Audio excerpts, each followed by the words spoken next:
Hello and welcome to Fire in the Belly. Today we have myself, Mighty Pete, and we are joined by the Dr. Cyrina Bullard. Good afternoon to you.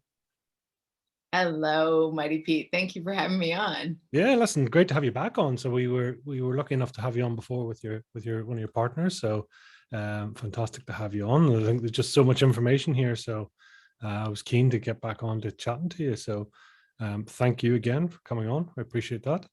To give everyone a bit of a background, so Dr. Cyrina Bullard is an Amazon best-selling author with her book C3, Creating Conscious Connections. In her book, she shares the challenges she's overcome and the lessons learned along the way. Cyrina has been a pharmacist for over 25 years and now shares a unique blend of science-based and motivational tools to support others to be resilient and catch happiness in their moments. She is certified by UC Berkeley in the Science of Happiness, by Yale in the Science of Wellbeing, and certified in Conversational Intelligence. She is also a certified coach and trainer for HeartMath and a life mastery consultant, focusing on techniques to improve resilience, mindset, and encouraging people to live a life of design, not one of default. Wow, that's a menu and a half. I love that. Thank you. Thank you. I feel very excited about this journey. I mean, it can be challenging at times and, having to reinvent myself, but I want to have all the tools that I can in my toolbox to help people live their best lives. Because this life is a gift. Me almost dying 3 times makes me realize you never know what tomorrow holds, and Mm. to try to be present for this life. Do you know yourself? I would say I know myself very well. Mm. We're always learning and growing. And you're like, oh, I didn't expect that I would respond or react in that way. But I do think the core of who I am is the same as I was when I was a little girl. My mom would say, you'd always go up to random people and talk to them, Cyrina. Like, she's like, we'd be out to dinner and I'd find you next to this table that you're talking to. And I just like people and hearing their story. And I still do that as an adult. I just meet strangers and talk to them and connect. And that's something I've always had in me, inside of me. What is it, do you think? Is it connection? Is it curiosity? Is it energy? What is it, do you think? Well, I think you are drawn to certain people based Mhm. off of their energy. I mean, we're all energy beings, and you find connections with some people, and other people are like, nope, I don't need to be by them. Or, like some people click and some people don't. I don't know how to quite explain that, but I do know that I feel drawn to certain people. And it's fascinating how, I mean, literally, I'll share this crazy story. I was in a bookstore and I happened to see one of my girlfriends on the cover of this book. She's a model. And I was like, oh my gosh. And there was this random guy next to me. And I was like, oh my gosh, she's my girlfriend. And we just started talking. One thing leads to another. And we've been friends ever since. And when we met, we both had brain injuries. And then years later, we both had second brain injuries. I'm like, what? I mean, what are the like, I feel like he was placed in my life for a reason. We've been really good friends ever since. And this was probably 8 years ago. And we even, we took a trip together. We're just friends, but I just thought, okay, he's been placed in my path for a reason. And we're learning from each other. So if something happens to him, do you run the other direction rapidly, just in case? I know. I mean, it's just like, really, that's kind of strange that we both have experienced that. But, Hmm. I mean, I feel like we definitely have learned from one another. Who are you typically drawn to? Is there a certain, is it the person or is it their journey or is it their understanding or their beliefs or the connect? What is it about the person? Do you know? I know it's maybe hard to explain. I would say I'm drawn to people who I perceive as real people. Like, I can give two shits how fancy your house is, your car is, or, anything like that. I care about you and your core, who you are as a person. Are you a good person? Are you, kind to people? Are you giving? And also, do you take care of yourself? Because we all have been given this gift of life, and are we taking care of our bodies, our minds, our spiritual being? We all have our physical, mental, emotional, and spiritual domains in our lives, and are we taking care of them? Because if we drain one of them, it affects the other area, or if we're not nurturing one. And I feel like if people are overall taking care of themselves, they radiate positive energy in our world. But if they're not and they're stressed, it's challenging at times to be around those types of people. But I mean, we all have hard days, but I feel like I'm drawn to a person and who they are, not necessarily what path they're on, but who their core is, I would say. Do you find you identify with their core as in their true self or the person that's in front of you? Can you sort of almost spot the difference of who they are and who they could be, if that makes sense? Yeah, I think that I have friends from the fourth grade, friends from the eighth grade, but they're friends because we've been friends forever. We're very different people and we've evolved and grown in different directions, but they will always be close to me because we've gone through so much together in life.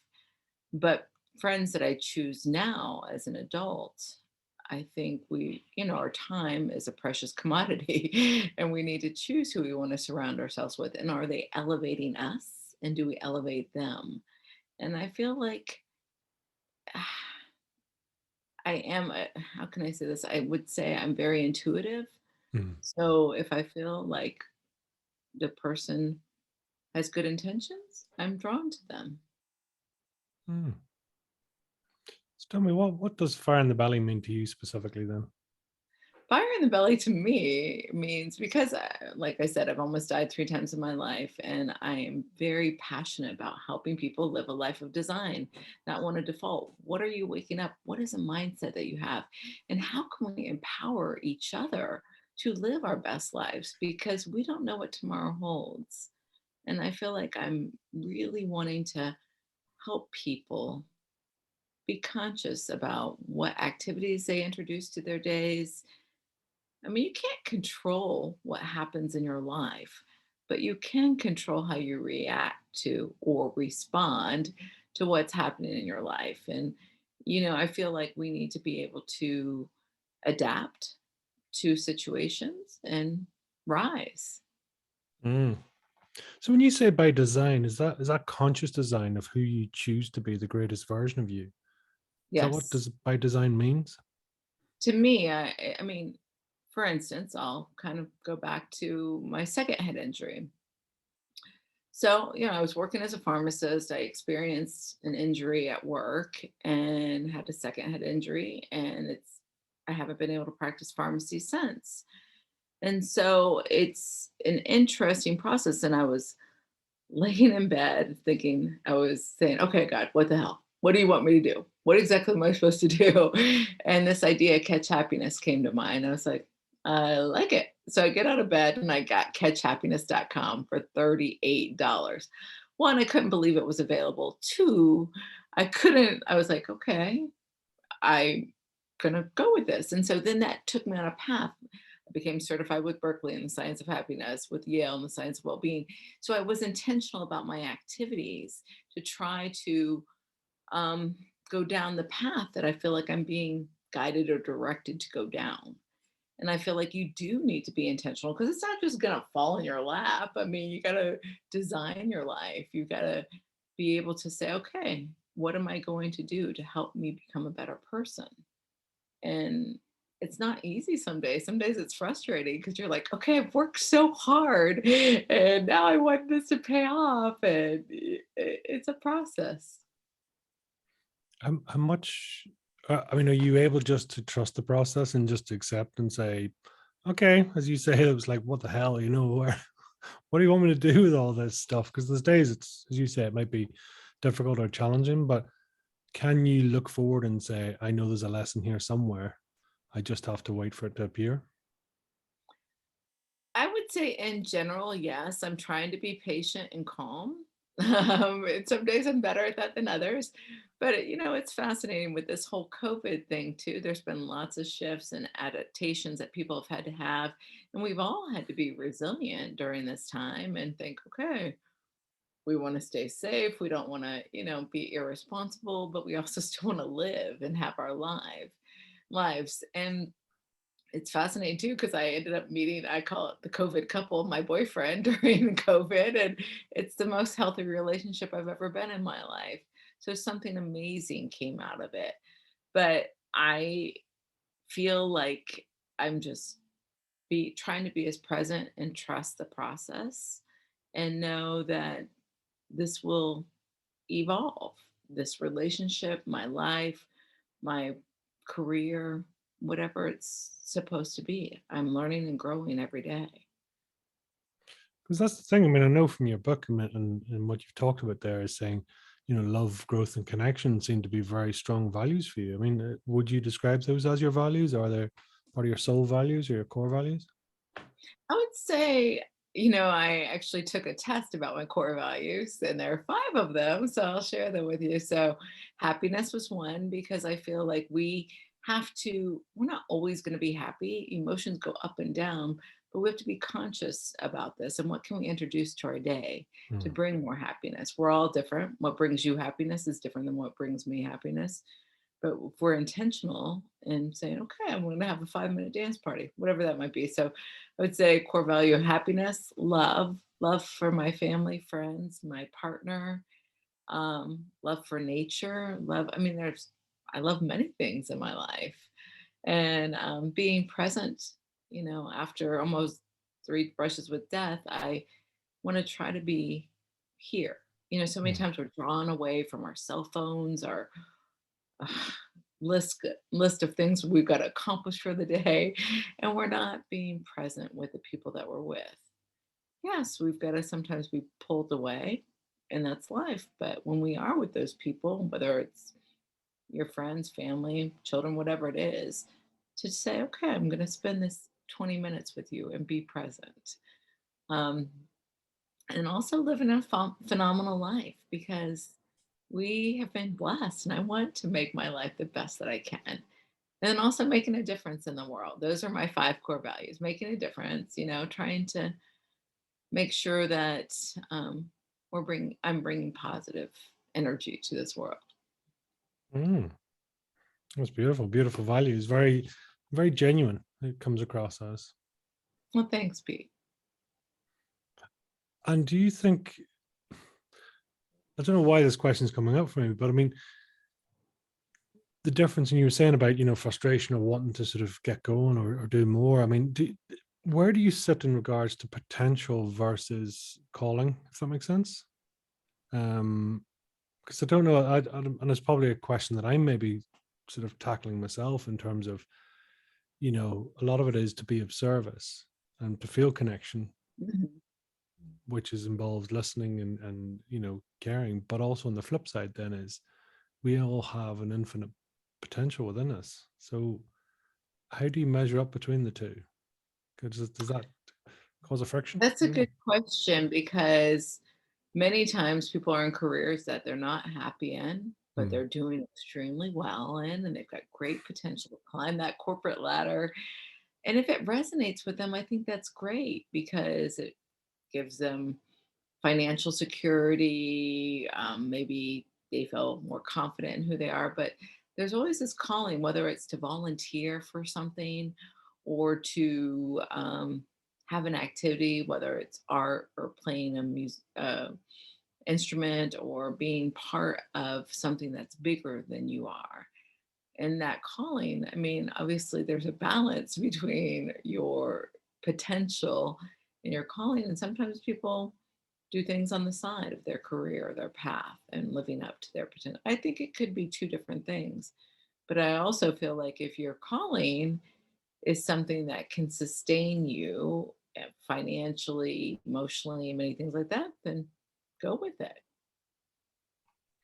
I mean, how often do you think that is that people need that little nudge? And I'm just wondering, I mean, for you, was, those sort of near death experiences, those sort of extreme experiences, I mean, what do you see that as? Was that a nudge, do you think, or is that looking into it too much?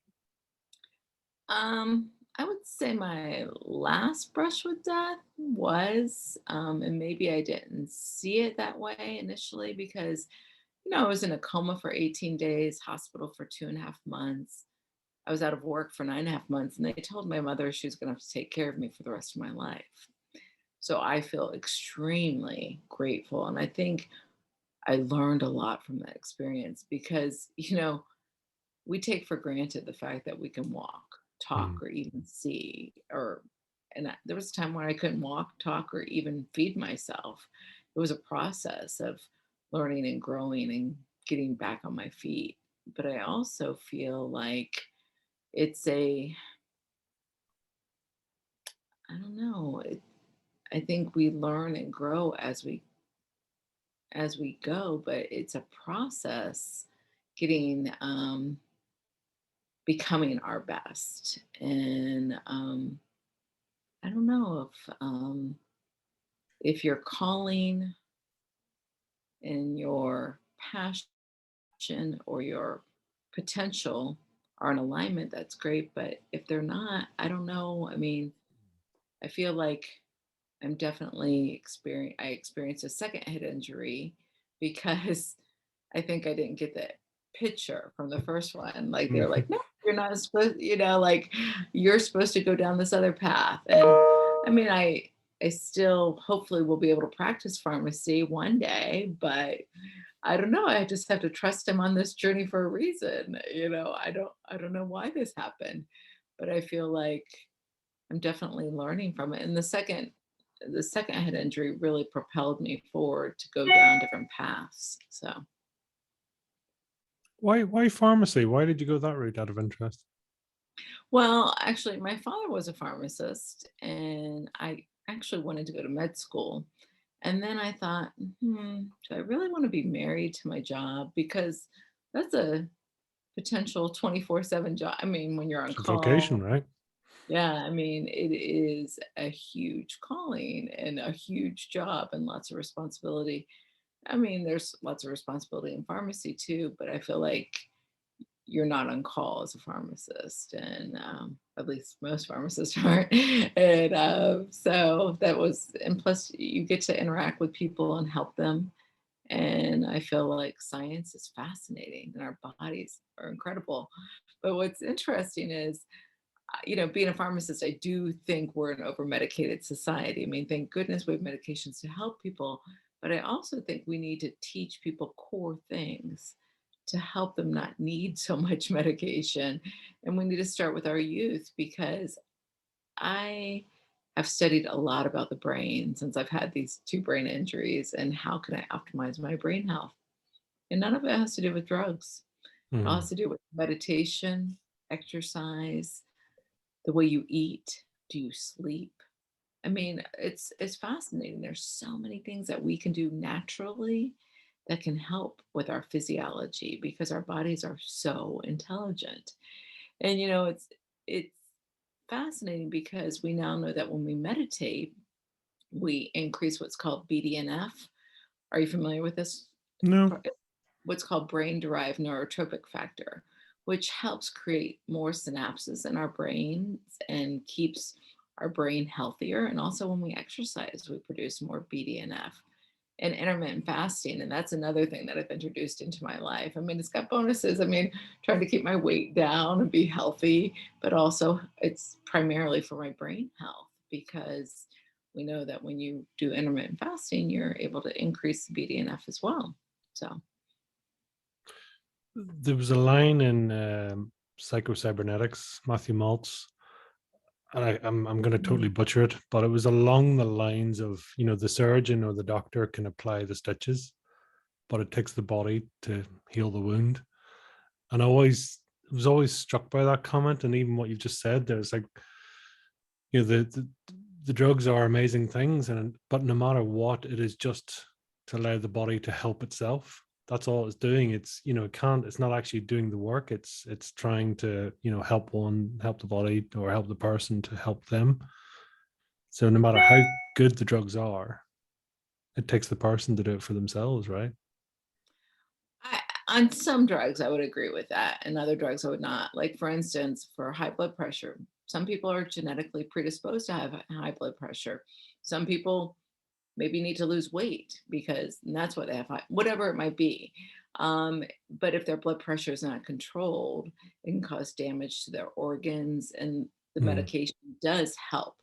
And they can't, doesn't matter what they eat. I mean, there's people who are totally fit, active, and have high blood pressure. And why? It's in their genes. We mhm. can't control our genes, but we can optimize our lives, and we may need to always be on blood pressure medicine. There's, I mean, so there are certain medications I would agree with that statement that you made, but Mm. other ones I think you just need it because your body or your physiology requires it. Sure. I mean, it's yeah. I'm just wondering, how many people, and even like with almost I suppose I'm pulling on the title of your book, and that conscious connection. It's like, are they consciously connected to themselves, or do we seek an outside resolution? If I take this, then that'll make me okay. And it's like, well, how about just asking or finding out what was, rather than sort of affecting or trying to ease the actual symptom. It's like, well, why don't we work with the cause here, and that'll bypass all of this, right?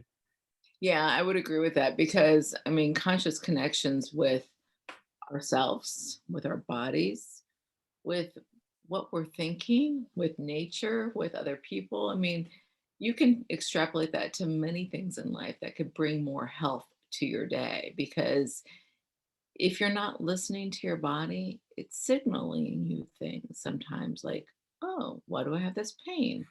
What is it? Is this something I should get checked out? Or is it, and many times people wait and then they find out they've got cancer and it's been too long that they haven't listened to their bodies.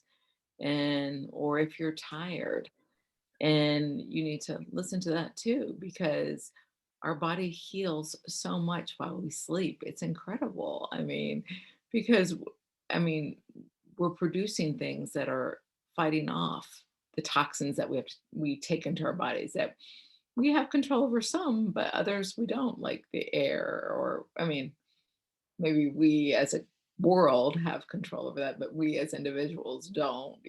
And so I would say that um, yeah, allowing yourself to have that conscious connection with your body will help, definitely help decrease medication usage. And, when I mentioned earlier about children, I think it's key to teach them one about the benefits of exercise, the benefits of meditation, and also just what they eat, and having them maybe grow a garden and connect with it, and like what can they create? I mean, not having food that has to be transported so far and exposed to all these fumes. And, I think that that would be ideal if we could all produce something like that, where a child would be able to embrace, like, okay, yes, I can take care of myself and be as healthy as I can be. But many times our little gremlin thoughts in our heads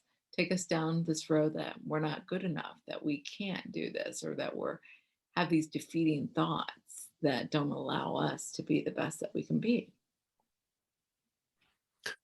Where do you think those gremlins and those thoughts? I mean, where have they evolved through, and what's the point of it? I mean, is it back to the saying the purpose of the ego is to save us from the saber-toothed tiger, and it's just evolved in a weird way? Or do you think, is there another benefit to that voice? Or because it envelops so many people, right? That thing that says they can't do it or they're not good enough. Yeah, I think from the caveman days, it's trying to keep you safe, and but the stress that we have today is obviously very different than the Mm. caveman had. And we've got to put things in perspective and not limit ourselves, because many times fear will hold us back, and we have to befriend our fear, because there are days that we're going to be like, yes, I can do this, and other days we're like, oh, what if I fail, what if I fail, in our minds.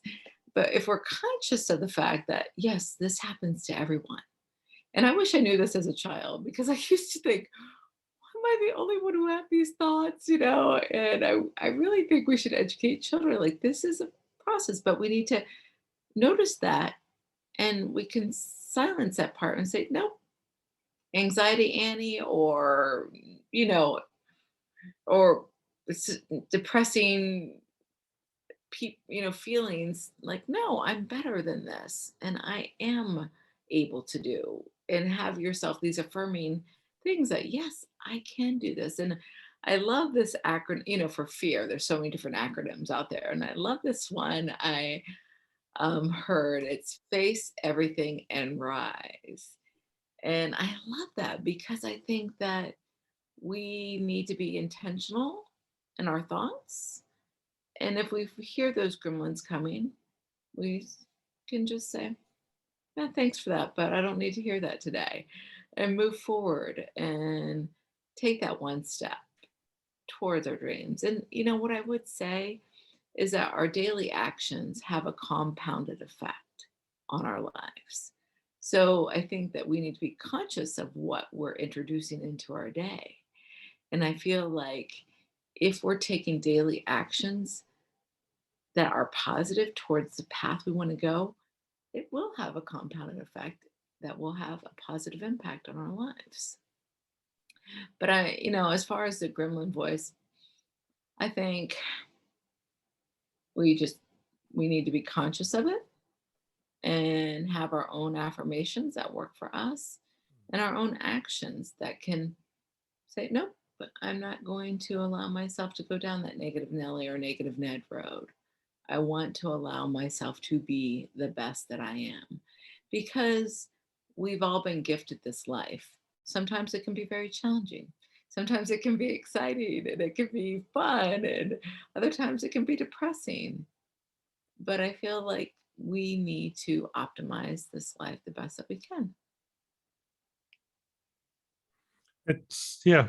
I mean, it is that just that absolute attitude of taking the opportunity to learn. I'm just even thinking with your own situation. It's you know being put in that situation or going into that situation. You sort of the question could be why me? Third time round, why me? Why me? Right? Or else do you start? Can you evolve that into why not me? What have I learned here? What's the opportunity? What's this achieved? I don't know. I'm just curious. It's interesting because when I went through my third brush with death and I was in a coma, I couldn't see the waiting room. But apparently I had like tons of friends in there, supporting me and praying for me, and supporting my family. And my family and friends created a Caring Bridge website. And what was placed on that, I was like, oh my gosh, I had no idea I meant that to that person, or that I was able to have a positive impact on that person's life. And I feel like that experience alone, I feel like when people didn't know if I was going to survive, gave them the license to share their love for me with me. And I think many times we're afraid to do that. But when the person may be dying, they're like, okay, I'm just going to put it out there how this person makes me feel. And I think that was another stimulus for me to write my book, because I don't want people to be afraid to share their love with people, because love is a gift. And if you feel it, why not share it? And I feel like also having those true connections is a huge gift. And when I went through that third brush with death, I had so much support and love. My family was incredible. I mean, they dropped everything. They came from Florida, from California, came to Colorado. They were here for 5 months and supported me. One, and my sister, she also is a pharmacist and a nurse, and she's very, very organized and structured. And it was funny because many of the doctors were saying, your sister was making sure I was doing my job right. And but she was my advocate, making sure that I had the best care and the best treatments possible for what I was dealing with, because I had the traumatic brain injury and a spinal cord injury. And it was quite the process in healing. And I mean, there was a time when I couldn't remember word. I couldn't talk. And then there was time when I couldn't remember words and I was calling everybody massage or device. And I was like, okay, is it because I like massages and devices? Why, why was my brain doing this? And it definitely made me reflect on, okay, why am I here? And what am I supposed to do with this? And then, I'll bring up the second head injury, because I'm a single female and I've always supported myself financially. And I feel like, I had a career that gave me the opportunity to be able to support myself well and to travel and to live a great life. And then when that was taken away, I ended up having to go on antidepressants. And I'm such a happy go lucky, fun person. I mean, at least I think I'm a happy person and fun. And I thought, what in the world? I feel so depleted and depressed, and I don't even know why I'm here. And I needed help. And, I dispensed thousands and thousands of antidepressants, but I never knew what that felt like. I mean, yeah, sure, I had some days, like day or two, that I felt depressed. But when I had that experience, I was like, oh my God, this gives me insight into what people experience. And I had to be on an antidepressant for, I think, like about 15 months before I was able to get over that feeling. And then, actually, this reminds me, prior to this, actually, prior to my first head injury, this was interesting. This was the fall of 2009. I also felt in a funk, and I was like, okay, what's going on? And like I said, every once in a while you have a day that's not so good. Well, then it was 30 days. I was like, what is going on? I called my doctor and I was like, do you mind drawing my vitamin D level? Because I'm on a weird funk. And he drew it and he's like, oh my gosh, Cyrina, I've never seen a level this low. And I was like, oh my goodness. So we started supplementing. And I'm sharing this because I want people to realize that it could just be something in your physiology. So we ended up supplementing with vitamin D. And I would say within 2 weeks, I felt like so much better. I was like, and it was just a simple thing, and this was obviously before my bike accident. And so thank goodness we found something to help me prior to that, because I don't know how I would have dealt with my bike accident if I was dealing with depression, because it took a lot of energy to move through that. It's always interesting, isn't it? Sometimes that, and I suppose even coming from the pharma field, it's that, are we, not saying we're too quick, but there is sort of a solution, or we become solution based. Whereas actually you kind of go and hold on, am I asking the right question in the first place? Because otherwise it's assumption based on assumption based on assumption, or thought, or whatever, right? And no different to life. I am who I am because of X, Y, and Z. I need this drug because of X, Y, and Z. It's like, well, hold on, how do you know your X? you know how we started off all this, as you say. Then you sort of go, maybe it's just the makeup of you, it's the vitamins that's not right, which has led to this symptom. Yeah. you know Yeah. I do think that many times we are too quick to pull the cord and we're not actually looking at what is the cause of this. And maybe we should make sure that we're doing like the fundamental test on, okay, what's your thyroid level? What's your vitamin level? Things like that nature that we can supplement more naturally for people. Talk to me about your book. How did that come about, and what was your intention?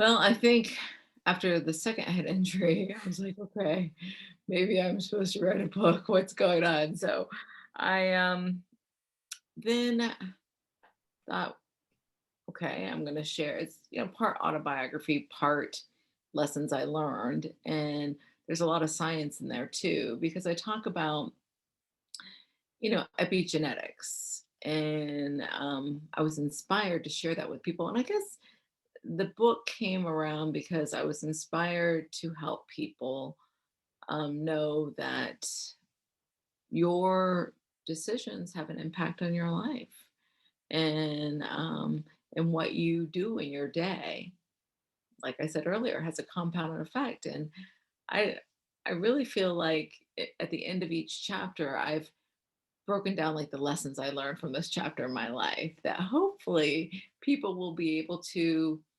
assimilate some of that and take some golden nuggets away from the book and live a better life. And I talk about some of the science behind happiness and about meditation and about telomeres and, like I said, epigenetics, so many different things that when I was in pharmacy school, I didn't even know about epigenetics or telomeres. I mean, or the benefits of meditation. I mean, none of this stuff was in the curriculum when I was studying at all. And now, I mean, uh, are you familiar with epigenetics, Pete? No, I'm not actually. No.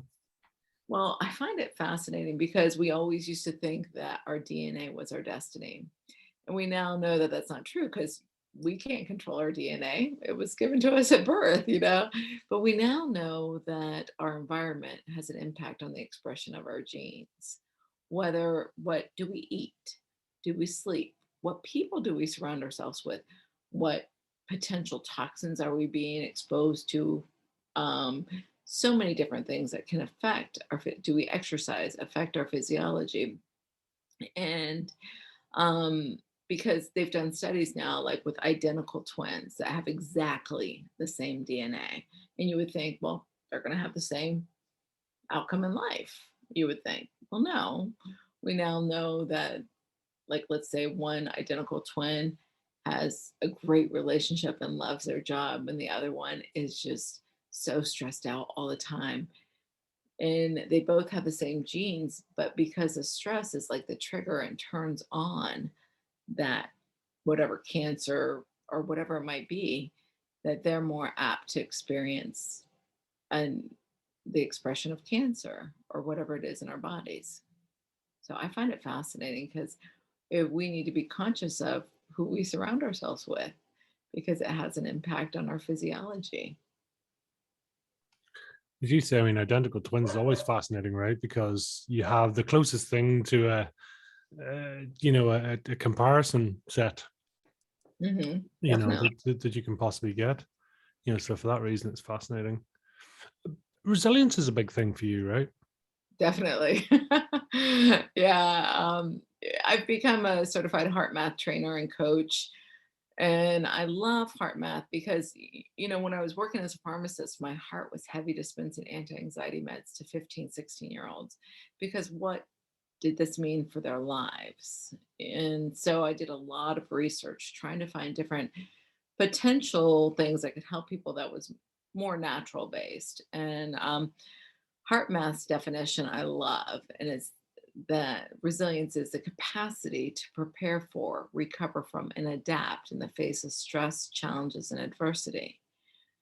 And I think that people need to realize that we all have people and situations that push our buttons and kind of get us like boiling inside. But we can notice what's happening in our physiology if we're starting to get frustrated, or if we're sitting in traffic and getting upset. Us getting upset is not going to make the traffic go faster, right? So, what can we do? We can connect with our hearts, which is such an intelligent part of our bodies, and do some of the techniques that heart math teaches. And I love it because it helps bring more calmness. And another interesting thing that I never learned in pharmacy school either. And some people say, oh, that's woo woo. But it's not. There's a lot of physiology behind it because, we know that when we breathe deeper, we're basically stimulating what's called our parasympathetic receptors, which bring more calmness. But we are the land of shallow breathers, where we're breathing more like to the top of our lungs, which stimulates more sympathetic nervous system receptors, and that causes more like an anxious feeling. So, so if we could take the deeper breaths, it helps us stay more calm in our day and when we're starting to get frustrated. So, but with heart math, I feel like it is something that we can all do, but if we don't do it, if we don't use it, it's not going to help us. So I feel like it's something you need to incorporate into your day and to have that resilience, and also to have the capacity. I love it to prepare for. So if we are going to meet with somebody that triggers us, we can prepare before we go so that we are at a calm state interacting, and we're not going to be more apt to react versus respond to the situation and bring our best selves to whatever it might be that we have to deal with. I'm curious, I mean, do you, needing resilience or needing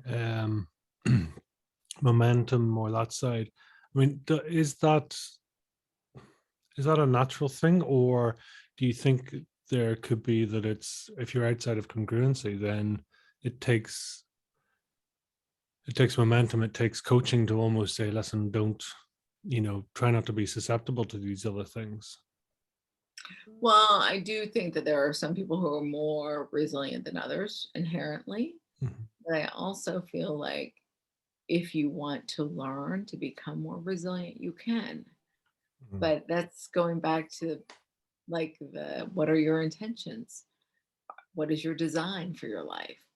If you're not wanting to spend the time and invest the time, energy, money, whatever it might be, to learn and actually use the tools, you may not be as resilient as others. It's your decision.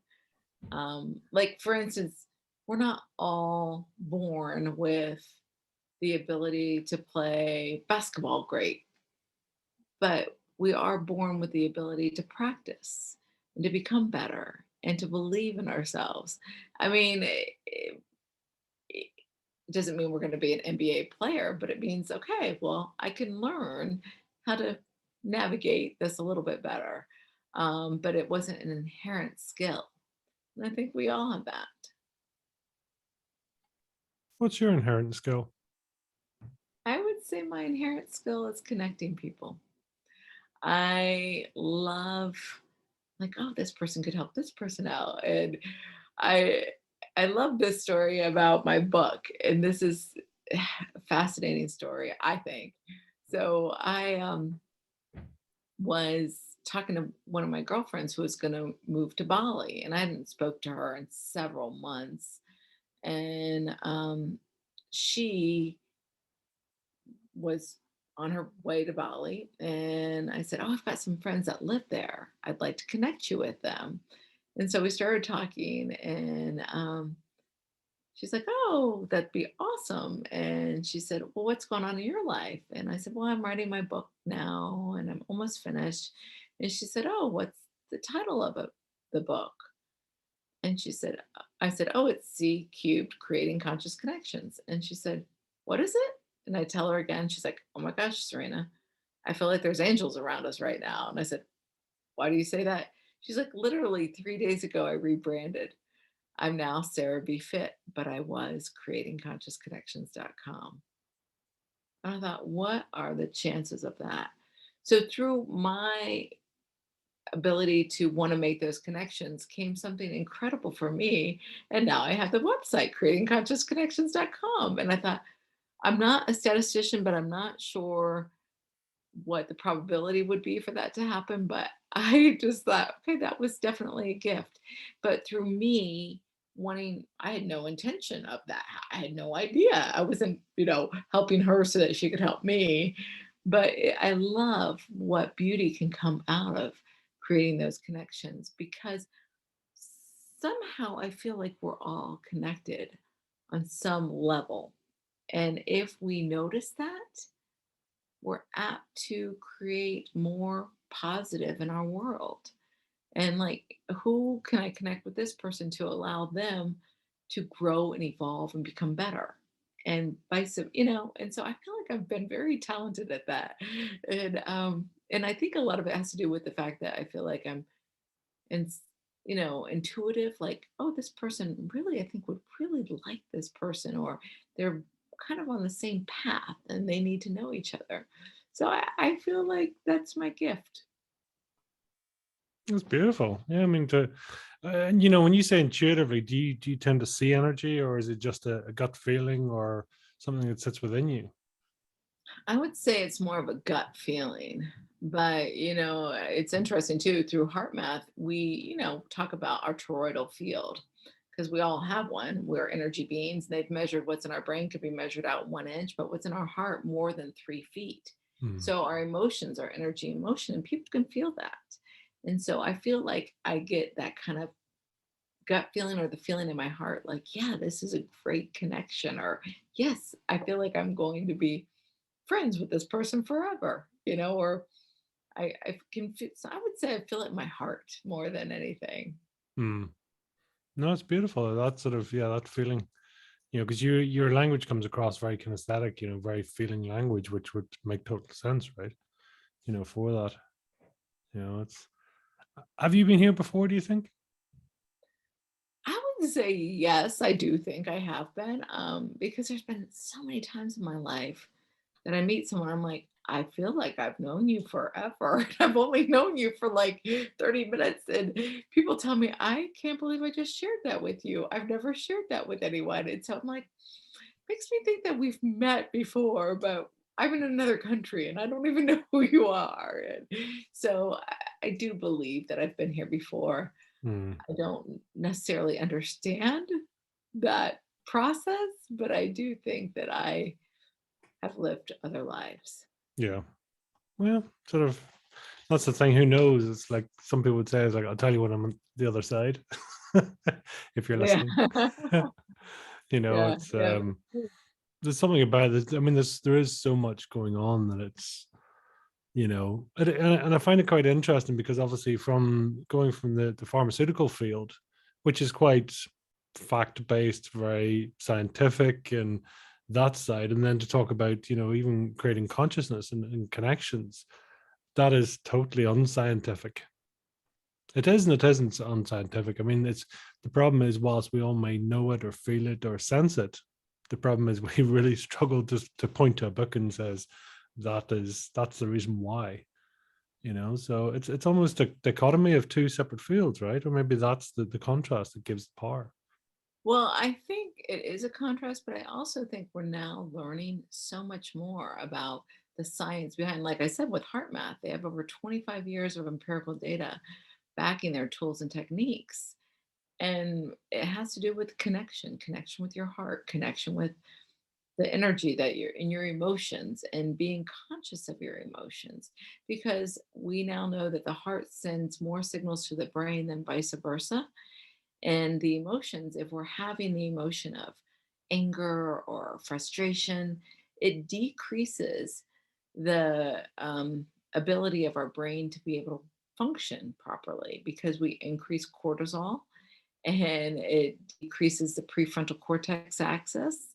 And but when we're experiencing emotions of love, appreciation, gratitude, we increase more of what's called DHEA, our vitality hormone, that gives us more ability to have, our brains work properly. And I mean, that's science-based stuff that I never learned in pharmacy school. And I just think, okay, we're now learning that yes, our emotions have an effect on our physiology. And they say that's like 80% of the reasons why people go to the doctor has to do with stress. Stress affects so much in our bodies. And yeah, I mean, cortisol can be good, but too much of it is not. So we need to learn how to be conscious of what will help relieve stress for me, whether it's exercise, punching a pillow, or whatever it is, dancing. I think that it's important for us to be conscious of it. And I think we're learning more about how feelings can affect our physiology. How in touch with your own feelings are you? I would say sometimes a little too much. So would my boyfriend. um, but I do think sometimes I need to, breathe and be like, okay, Serena, don't gotta choose. I I mean, certain feelings may come up, but that's because of certain perceptions, I think, that maybe are not correct. And you need to be able to have those conversations to make sure that you're on the same page and to make Mm, sure that you are not allowing your emotions to take over in your body, but you're conscious of it, like, okay, I feel this feeling. Why am I feeling it? Is this my perception? Is this the truth? Is this what my brain thinks, and if it's you're having this feeling because of somebody else, you're not going to know till you have a conversation with that person. Like, okay, why am I having this feeling? But I think you need to have a partner or friends that are open to that. And do you always have to bring stuff up? No, because feelings are fleeting, I mean, but if it's a constant, then maybe you need to kind of look into it a little bit more. How how would you relate to feelings to senses or essences? Are they connected? Well, when you say senses, like your sense of smell, your sense of sight. No, I think I would almost referring more to like a sixth sense. So people Okay. saying, yeah, I somehow I knew that was going to happen. It's almost like an inner knowing. Yeah, I do think that many times I would say that's you're intuitive. Um, Hmm. and many times you do need to listen to that. But I also think that monkey mind sometimes can take you down a road that's not true because you're not empowering yourself. And so I think you need to be conscious of, all right, I'm having this thought, and what am I going to do with it? I do think intuition is a key thing. Hmm. I feel like I'm a relatively intuitive person, but what's fascinating is I should say, I never knew what an intuitive healer was until I had my bike accident. And it was interesting because, I'm in this coma. I have no idea technically what's going on. I mean, I think that I could feel the energy in my room, but I, friends of mine came in my room the second night or the night after my accident, and they said, "Whew," they felt like they're very intuitive and spiritual, and um, they decided to call an intuitive healer that they were friends with because they said, "I don't think she's going to make it."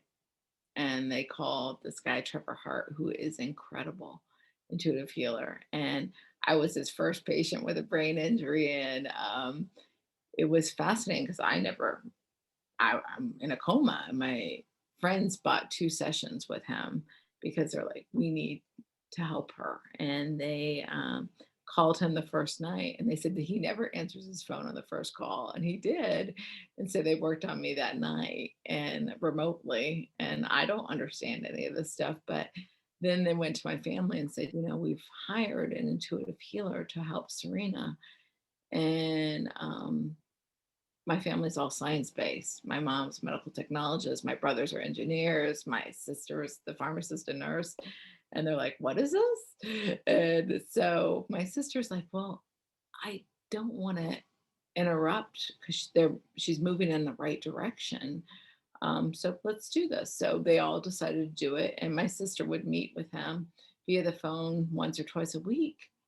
And she said, Cyrina, it was incredible what he knew. I don't know how he knew what he knew, but he would say, what was her biggest struggle of the day? Or what is she struggling with the most? And he would help, you know, me move past that. And she's like, it was incredible because the next day you'd be doing so much better with I had pneumonia at one time. And she's like, I don't understand how it works, but it was fascinating. And she's like, I shared very little information with him, but he knew. You ever feel called to heal yourself? You mean to be a healer or to Hmm. heal my own self? Well, to be a healer. I would say in some, yes. I would say yes. I feel that way, but maybe more like helping people in general. And I kind of feel like the path I'm on, and like Liz and I working together, my colleague and friend, we're working with mindfulness, resiliency, happiness, and also creating a vision for your life. And in some ways, that's healing in my mind because a lot of people don't have those tools in their toolbox. And what's fascinating is in this course that we've created, we've also have 6 other people who've been contributors to the course, that it makes it very broad. That we've got a CEO, her name's Gina Pickett, and she talks about the 9 environments of you and the impact, because our environments are around us 24/7, and the impact they have on us. Then one of my friends who's a lawyer, he talks about turning challenges into opportunities. We've got a yoga instructor, we've got a nutrition, or I should say a chef, a sleep expert who takes us on, like takes you on a nap, and a mindfulness person who teaches more about mindful about your body and exercise and things of that nature. So I feel like we've really come from many different aspects that will help heal people um, on many different levels. Mm. It's fabulous, isn't it? Just to be part of that and to be, you say, you get to see all those different skill sets, right?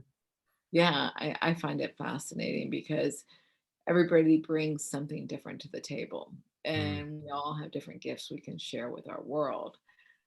And I feel very fortunate to have all these amazing people contributing to the course, because I feel like people need to have these tools in their toolbox to live their best lives. Mm. What's what are you capable of, do you think? I think that many times I limit myself, but I feel like I'm capable. I'm a very resilient person, so I'm capable of allowing myself to move through challenges, but I also feel like I'm capable of a lot, but many times I doubt myself. So um I feel like I'm on this path, and I'm capable of feeling guided and listening to that inner voice. Mm. Why do you think you hold yourself back, or I think that sometimes it's confidence. And, when you've had 2 brain injuries, you're like, can I do this? Can I, and I don't want to hold myself back, because, there was a time when they said my mother was going to take care of me for the rest of my life, like I said earlier, and I proved them wrong. Mm. So I feel so blessed. But I also sometimes get that gremlin voice in my head, and I have to say, nope, nope, don't, got to take one step forward. But I'm ready to share my gifts and to help people live their best lives. And I feel like I have had so many opportunities that I've been able to do that on an individual basis, but now I want to be more expansive with that. Mm. It's nice to be to, as you say, to expand and see. I mean, is it a case of what's possible, or is it stepping into something you already know? I mean, it's almost like that Michelangelo quote is something like, the angel's already within the piece of marble. He just needs to uncover it. That's it. Is it something along that lines?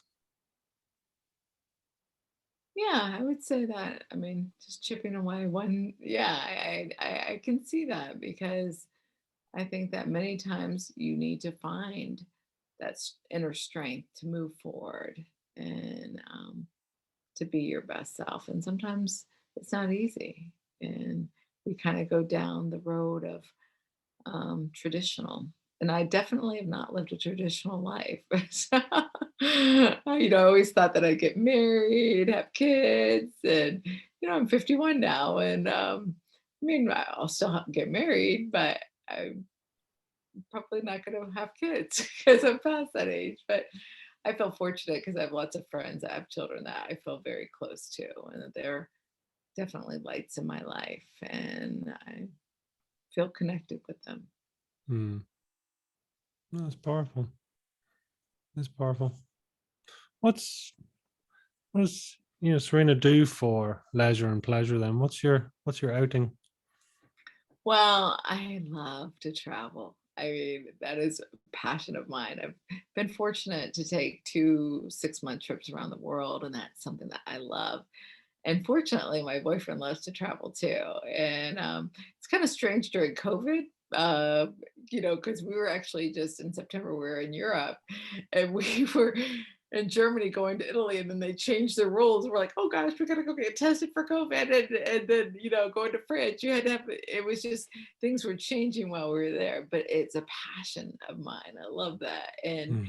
but I would say when I'm here, I love being in nature. I love hiking. I love being outdoors. And I love chocolate and wine.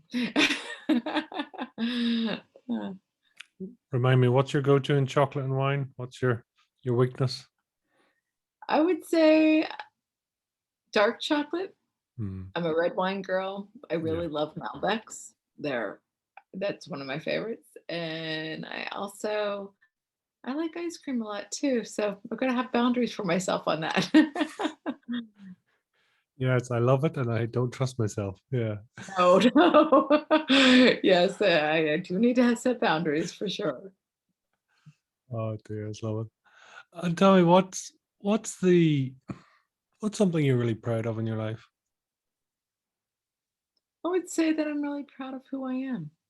Mm. I'm really proud of my core person because I mean, I'm proud of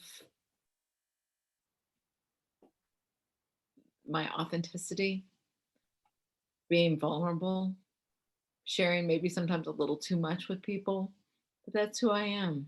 And I'm proud of it. And I would say also, I'm proud of traveling by myself around the world and meeting people and never feeling alone. I'm proud of that because, on these 6-month trips around the world, I was traveling by myself most of the time. Sometimes I'd meet up with friends, but I think I only had 3 nights alone having dinner. I was with people and met people. And I think that I'm proud of being able to do that and make those connections. What's on the bucket list for you? What's out there? That's a good question.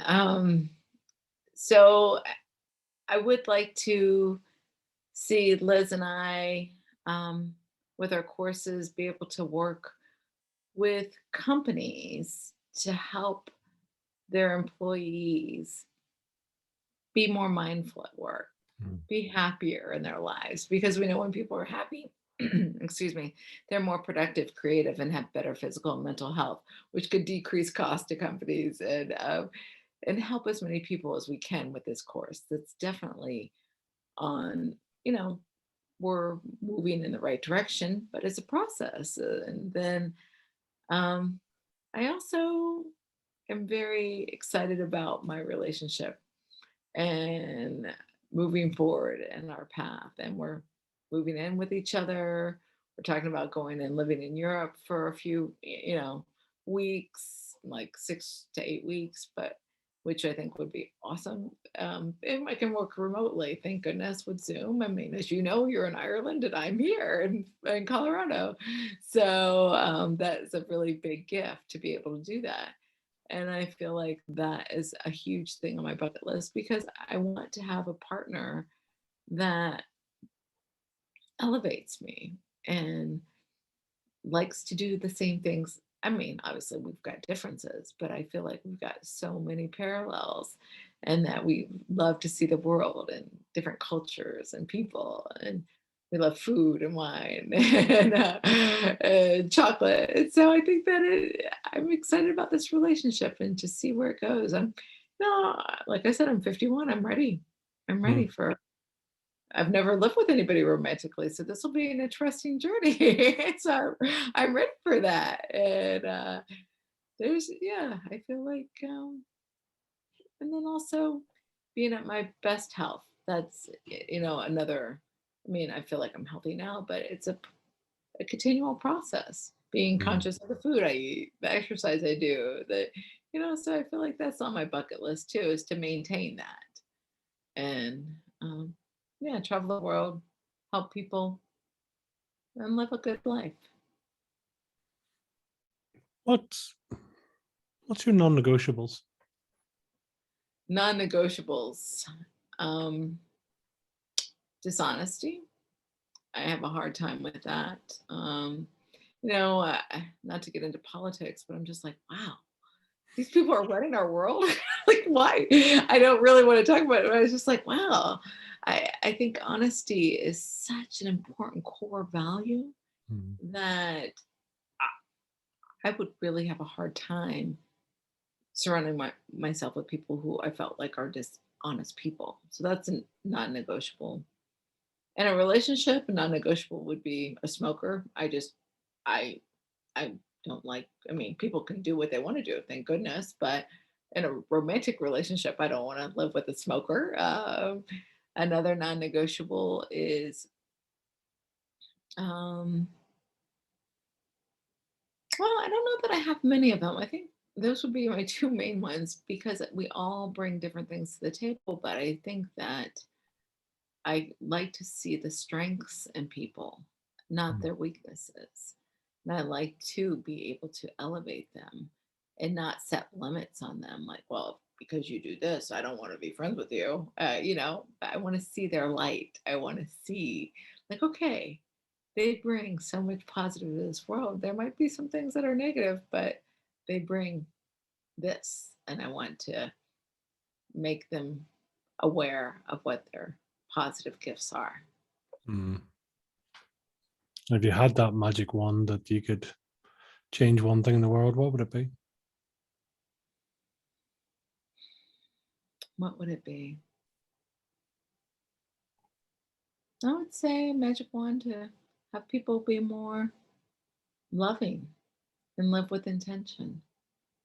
I think that we live in a world where people are very self-centered and want to do what's right for them, which we all should do, but not at the expense of other people's lives. Others, I mean, when you think about what happens in other countries and how people treat, I mean, being a female born in America, I am so blessed. When you think about what happens in different countries and how it's okay to rape a woman, I'm like, how is this possible? And I just think we need to, why is that? Why are people doing these awful things to other human beings? Yeah, And it's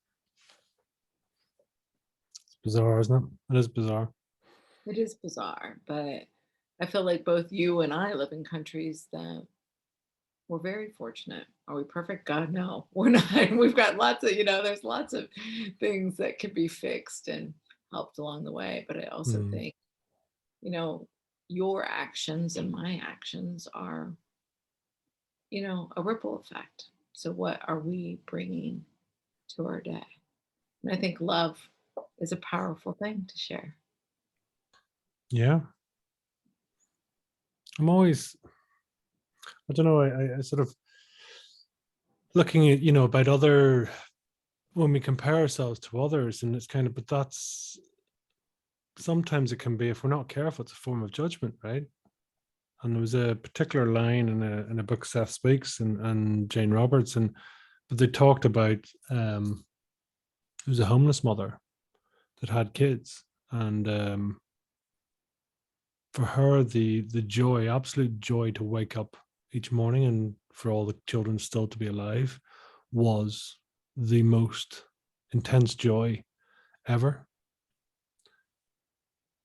And there was something in that, because everyone goes, but she's homeless and she's this and she's this and she's this. But it's like, well, to have experienced that and to share that and to be connected in that way, I mean, that's more than some people that have all the richnesses, the wealth, whatever you define that to be.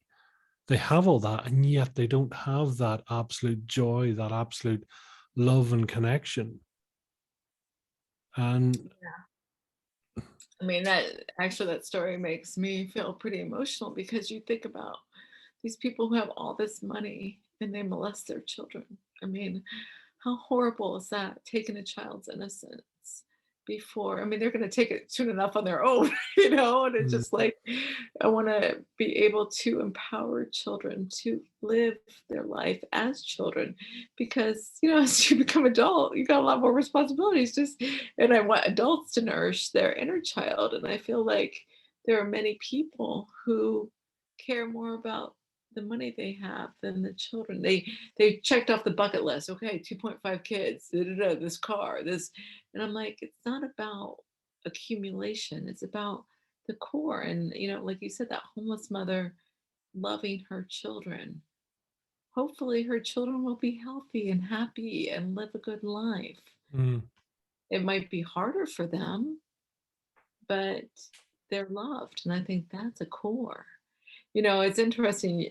You bringing this up makes me think, that sometimes we forget to be, like I said, be present with our family and friends and to have fun. And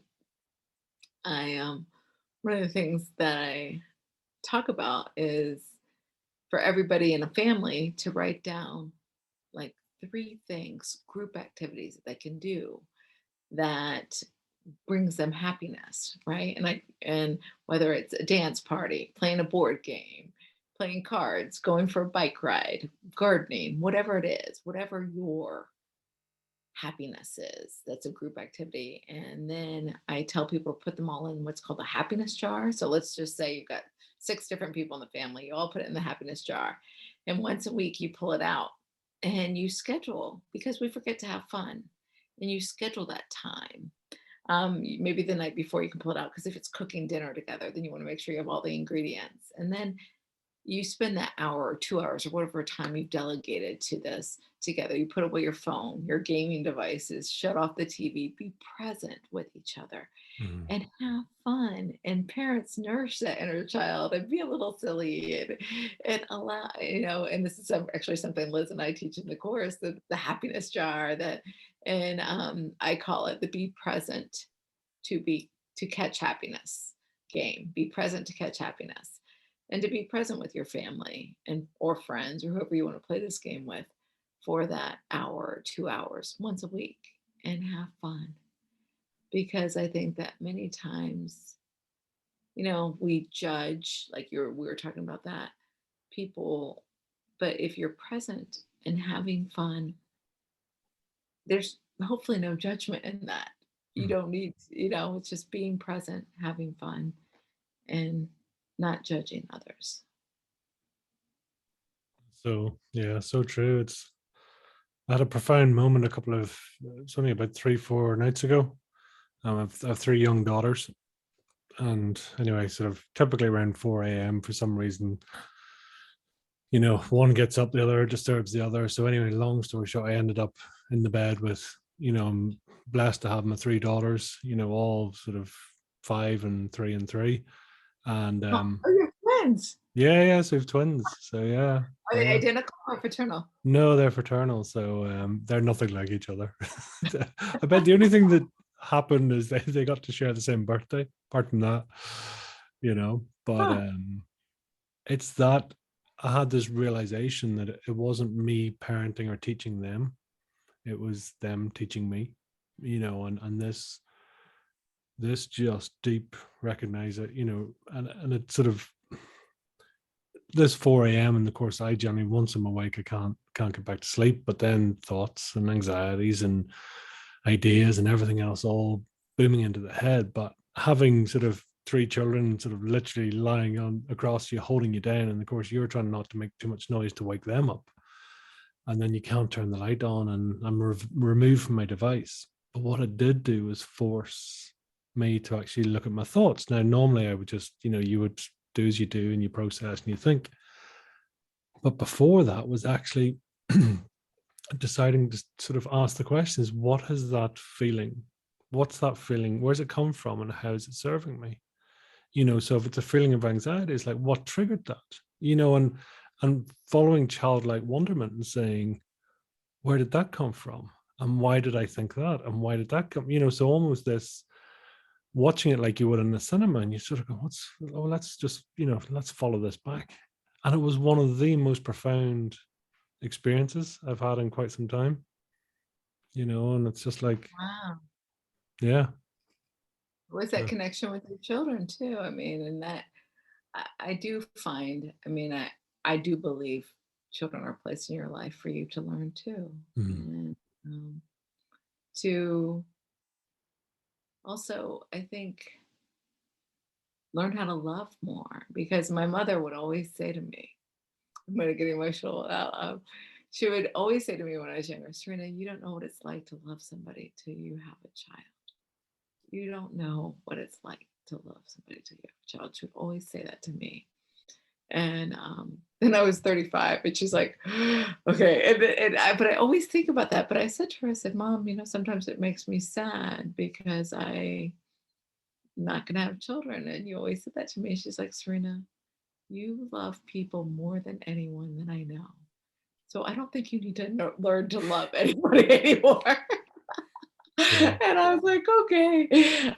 So maybe sometimes children are placed in people's path to Mm. learn that ability to love non-condition and without conditions.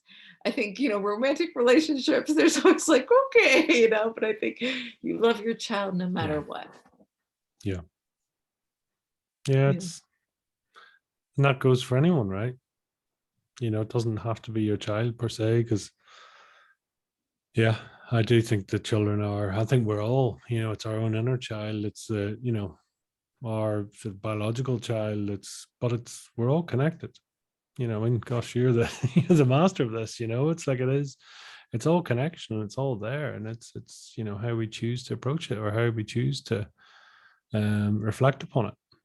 It's our choice. Mhm. We all Yeah. have a choice. Yeah. We've got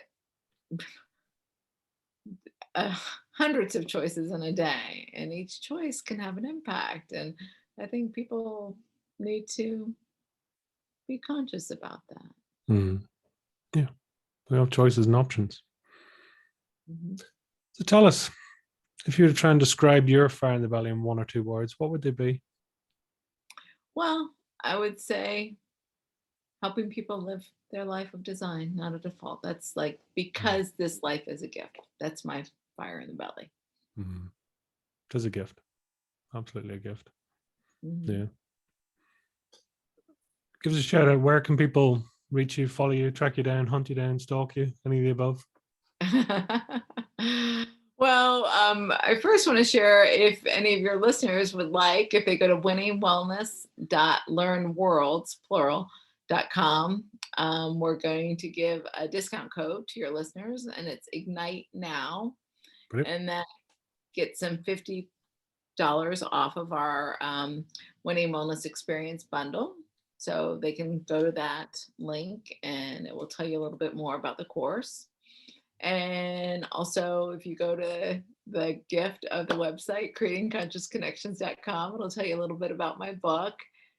And I'll give you my email address too, that you can have in the link, which is Cyrina, spelled a little differently, Cyrina at catchhappiness.com.